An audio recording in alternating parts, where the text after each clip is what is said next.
ರಾಜ್ಯ ರಾಜಕಾರಣದಲ್ಲಿ ಈಗ ಕಾಕ್ರೋಚ್ ಕದನ ತೀವ್ರ ಸ್ವರೂಪವನ್ನ ಪಡೆದುಕೊಂಡಿದೆ. ಕಾಂಗ್ರೆಸ್ ಸರ್ಕಾರದ ಗೂಂಡಾಗಿರಿ, ದೇಶದ್ರೋಹಿಗಳ ಜೊತೆಗಿನ ಮ್ಯಾಚ್ ಫಿಕ್ಸಿಂಗ್ ಹಾಗೂ ವಿಪಕ್ಷ ಶಾಸಕರ ಮೇಲಿನ ಹಲ್ಲೆಯನ್ನ ಖಂಡಿಸಿ ಬಿಜೆಪಿ ಪಡೆ ಈಗ ಭೀತಿಗೆ ಇಳಿದಿದೆ.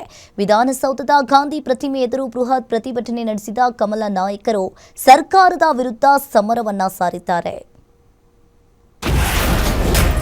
ಕೆರಳಿದ ಕಾಕ್ರೋಚ್, ಕೈಕಮಲ ರಾಜಕೀಯ ಫೈಟ್. ಕಾಂಗ್ರೆಸ್ನದ್ದು ಗೂಂಡಾ ಸಂಸ್ಕೃತಿ ಎಂದ ಕೇಸರಿ ಬ್ರಿಗೇಡ್. ಕಾಕ್ರೋಚ್ ಪಾರ್ಟಿ ಕಾಂಗ್ರೆಸ್ಸಿಗೆ, ಗೂಂಡಾ ಸಂಸ್ಕೃತಿಯ ಕಾಂಗ್ರೆಸ್ ಪಾರ್ಟಿಗೆ. ಬಿಜೆಪಿ ಶಾಸಕರ ಮೇಲಿನ ಮೊಟ್ಟೆ ಏಟಿಗೆ ಇವತ್ತು ಕೇಸರಿ ಬ್ರಿಗೇಡ್ ಕೆರಳಿ ಕೆಂಡವಾಗಿದೆ.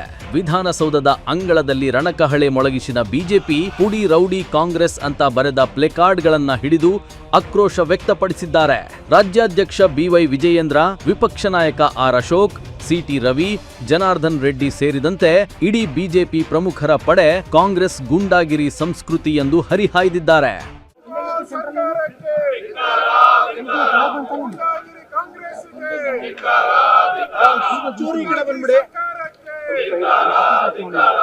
ಶಾಂತಿಯುತವಾಗಿದ್ದ ದೇಶದಲ್ಲಿ ರಾಹುಲ್ ಗಾಂಧಿ ವಿದೇಶದಿಂದ ಬಂದ ತಕ್ಷಣವೇ ಡ್ರಾಮಾ ಶುರುವಾಗಿದೆ. ಯುವಕರನ್ನು ಬಲಿಪಶು ಮಾಡಿ ಕಾಕ್ರೋಚ್ ಪಾರ್ಟಿ ಹೆಸರಿನಲ್ಲಿ ಅರಾಜಕತೆ ಸೃಷ್ಟಿಸಲು ಕಾಂಗ್ರೆಸ್ ಗೂಂಡಾಗಳನ್ನು ಬಿಟ್ಟು ಪೊಲೀಸರ ಮೇಲೆಯೇ ದಾಳಿ ಮಾಡಿಸಿದೆ.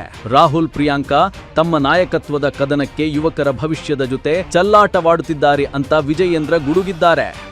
ನನ್ನನ್ನು ಕೂಡ ಬೆಂಗಳೂರಿನಲ್ಲಿ ಭಾರತೀಯ ಜನತಾ ಪಾರ್ಟಿ ನಾವು ಪ್ರೊಟೆಸ್ಟ್ ಅನ್ನು ಮಾಡ್ತಕ್ಕಂಥ ಸಂದರ್ಭದಲ್ಲಿ ಹರೀಶ್, ನಮ್ಮ ಹರಿಹರದ ಶಾಸಕರಾಗಿರ್ತಕ್ಕಂಥ ಹರೀಶ್ ಅವ್ರ ಮೇಲೆ ಮೊಟ್ಟೆಯಿಂದ ದಾಳಿ ಮಾಡುವಂಥ ಕೆಲಸ ಆಯಿತು. ಬೇರೆ ನಮ್ಮ ಶಾಸಕರುಗಳ ಮೇಲೆ ಕೂಡ ದಾಳಿ ಮಾಡ್ತಕ್ಕಂಥ ಕೆಲಸ ಆಗಿದೆ.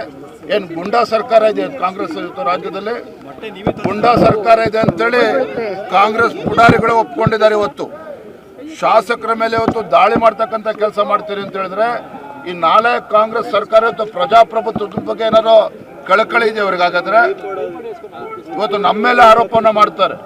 ಇನ್ನೊಂದೆಡೆ ವಿಪಕ್ಷ ನಾಯಕ ಆರ್ ಅಶೋಕ್ ಕೂಡ ಕಾಂಗ್ರೆಸ್ಗೆ ಕಟು ಮಾತುಗಳಲ್ಲೇ ಮಾತಿನ ಏಟು ನೀಡಿದ್ದಾರೆ. ದೇಶದ್ರೋಹಿ ಕಾಕ್ರೋಚ್ ಪಾರ್ಟಿ ಜೊತೆ ರಾಹುಲ್ ಗಾಂಧಿ ಮ್ಯಾಚ್ ಫಿಕ್ಸಿಂಗ್ ಮಾಡಿಕೊಂಡಿದ್ದಾರೆ ಅಂತ ಕಿಡಿಕಾರಿದ್ರೆ ಕೆಪಿಸಿಸಿ ಅಧ್ಯಕ್ಷ ಬಿಕೆ ಹರಿಪ್ರಸಾದ್ ಕೌಂಟರ್ ಕೊಟ್ಟಿದ್ದಾರೆ. ಅಶೋಕ್ಗೆ ಏನಾಗಿದೆ ಅಂತ ಗೊತ್ತಿಲ್ಲ, ತಲುವಾರು, ಕತ್ತಿ, ಬಾಂಬಾ ಅಂತ ಏನೇನೋ ಹೇಳ್ತಿದ್ದಾರೆ. ಉದ್ದೇಶಪೂರ್ವಕವಾಗಿಯೇ ಕೆಪಿಸಿಸಿ ಕಚೇರಿ ಮುಂದೆ ಬಸ್ ತಂದು ವಿಷಯಾಂತರ ಮಾಡಲು ಯತ್ನಿಸುತ್ತಿದ್ದಾರೆ ಅಂತ ತಿರುಗೇಟು ನೀಡಿದ್ದಾರೆ. ಕೇಂದ್ರ ಸರ್ಕಾರ ಪದೇ ಪದೇ ಹೇಳಿದೆ, ನೀವು ಎಷ್ಟು ಗಂಟೆ ಬೇಕಾದರೂ ಚರ್ಚೆ ಮಾಡಿ, ಯಾರ್ಯಾರು ಬೇಕಾದರೂ ಚರ್ಚೆ ಮಾಡಿ, ನಾವು ಉತ್ತರ ಕೊಡೋಕ್ಕೆ ತಯಾರಿದ್ದೀರಿ ಅಂತ. ಇವ್ರಿಗೇನಾದರೂ ರಿಸಲ್ಟ್ ಬೇಕಾಗಿದ್ದರೆ ಚರ್ಚೆ ಮಾಡಬೇಕು.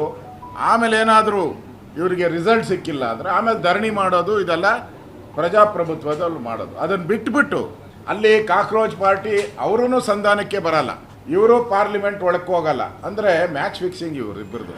ಕಾಕ್ರೋಚ್ ಜೊತೆ ಮ್ಯಾಚ್ ಫಿಕ್ಸಿಂಗ್ ಮಾಡ್ಕೊಂಡಿರೋ ರಾಹುಲ್ ಗಾಂಧಿ ಅಂದರೆ ಇವ್ರ ಘೋಷಣೆಗಳು ಏನೇನು ಕೂಗ್ತಾ ಇದ್ದಾರೆ ನೀವು ನೋಡಿ. ಬಾಂಗ್ಲಾದೇಶದಲ್ಲಿ ಏನು ಸ್ಲೋಗನ್ಸ್ ಇತ್ತು, ಸೇಮ್ ಸ್ಲೋಗನ್ಸ್ ಇಲ್ಲಿ ಕೂಗ್ತಾ ಇದ್ದಾರೆ. ಅಶೋಕ್ ಅವ್ರಿಗೆ ಏನಾಗಿದೆ ಅನ್ನೋದು ಗೊತ್ತಿಲ್ಲ. ವಿರೋಧ ಪಕ್ಷದ ನಾಯಕರು ಬಹುಶಃ ಕೊತ್ವಾಲ್ ರಾಮಚಂದ್ರನ ಶಿಷ್ಯ ಅವರಿಗೆ ಏಡ್ಸ್ ಇಂಜೆಕ್ಷನ್ ತಗಲಿಸಿದ ನಂತರ ಅವರಿಗೆ ಬುದ್ಧಿ ಭ್ರಮಣೆ ಆಗಿದೆ ಅಂತ ಕಾಣುತ್ತೆ. ಆ ಬುದ್ಧಿ ಭ್ರಮಣೆ ಆಗಿ ಅವರ ಭಾಷೆ ಪ್ರಯೋಗ ರಾಹುಲ್ ಗಾಂಧಿ ಅವರ ಬಗ್ಗೆ ಏಕವಚನದಲ್ಲೆಲ್ಲ ಮಾತಾಡಿ ಅವರ ಅಜ್ಜಿ, ಅವರ ಅಮ್ಮ ಅಂತೆಲ್ಲ ಮಾತಾಡಿದ್ದಾರೆ. ಕೆಲವು ನಾಯಕರು ಜಾಲಹಳ್ಳಿಯಲ್ಲಿ ಇರ್ತಕ್ಕಂಥ HMTಯ ಕಾರ್ಖಾನೆಯ ಒಂದು ಚಿತ್ರಮಂದಿರ ಇತ್ತು. ಕೆಲವು ಭಾರತೀಯ ಜನತಾ ಪಾರ್ಟಿ RSS ನಾಯಕರು ಅಲ್ಲಿ ಪಿಕ್ಚರ್ ಥಿಯೇಟರ್ನ ಟಿಕೆಟ್ನ ಬ್ಲ್ಯಾಕ್ ಮಾಡ್ತಾ ಇದ್ದವರೆಲ್ಲ ನಾಯಕರಾಗ್ಬಿಟ್ಟಿದ್ದಾರೆ. ಅವರ ಭಾಷೆಯನ್ನೇ ಇವರು ಸಹ ಪ್ರಯೋಗ ಮಾಡ್ತಾ ಇದ್ದಾರೆ. ಒಟ್ಟಿನಲ್ಲಿ ರಾಜ್ಯದಲ್ಲಿ ಕಾಂಗ್ರೆಸ್ ವಿರುದ್ಧ ಬಿಜೆಪಿ ತೊಡೆ ತಟ್ಟಿ ನಿಂತಿದ್ದು ಗೂಂಡಾ ಸಂಸ್ಕೃತಿ ಅಂತ ರಾಜ್ಯಪಾಲರಿಗೂ ದೂರು ನೀಡಿದ್ದಾರೆ. ಕಮಲ ಪಡೆಯ ಈ ಸರ್ಜಿಕಲ್ ಸ್ಟ್ರೈಕ್ಗೆ ಕಾಂಗ್ರೆಸ್ ಬ್ರಿಗೇಡ್ ಮುಂದೆ ಹೇಗೆ ಕೌಂಟರ್ ಕೊಡುತ್ತೋ ಕಾದು ನೋಡಬೇಕಿದೆ. ಕವನ Shivanna, political bureau, guarantee news, Bengaluru.